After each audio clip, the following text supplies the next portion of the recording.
láyé nígbà tó ń bẹ láyé tí wọn náà máa wí má gbàgbé rẹ̀ bọ́ bá débi àyùkọ́ wáyé o.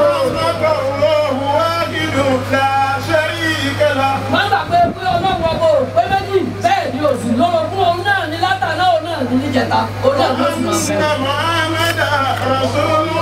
wọ́n sì gbàgbé o ìwọ aláàjì Abdulrasaq mọ́tà gbé pàdé Muhammad lòdì sí ọlọ́run.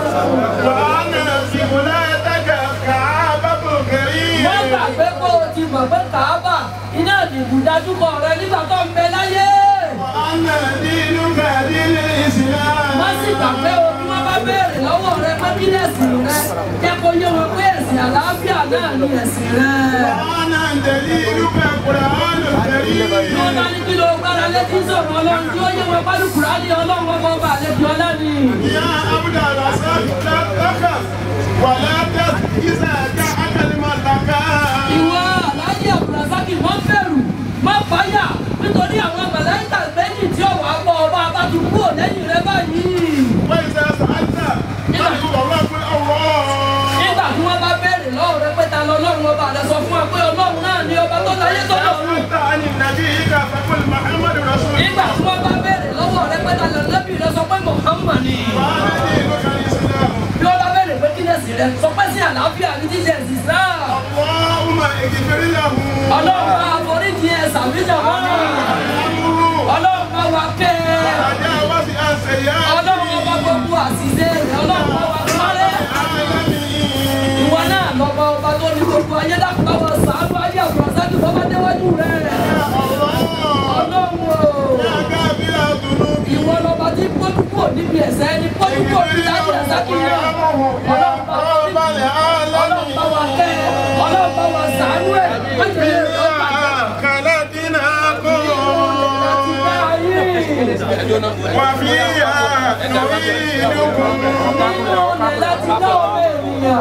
ومنها نخرجكم تارة أخرى.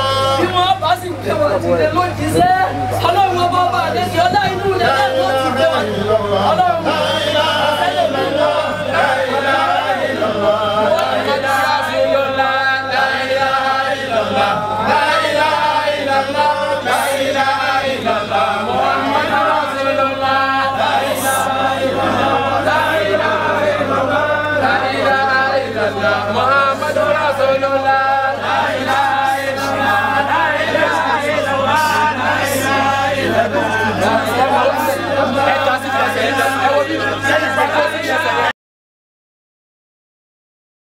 Seriously, we need to address some issues going on in our videos. We discover people are watching our videos, and you guys need to subscribe.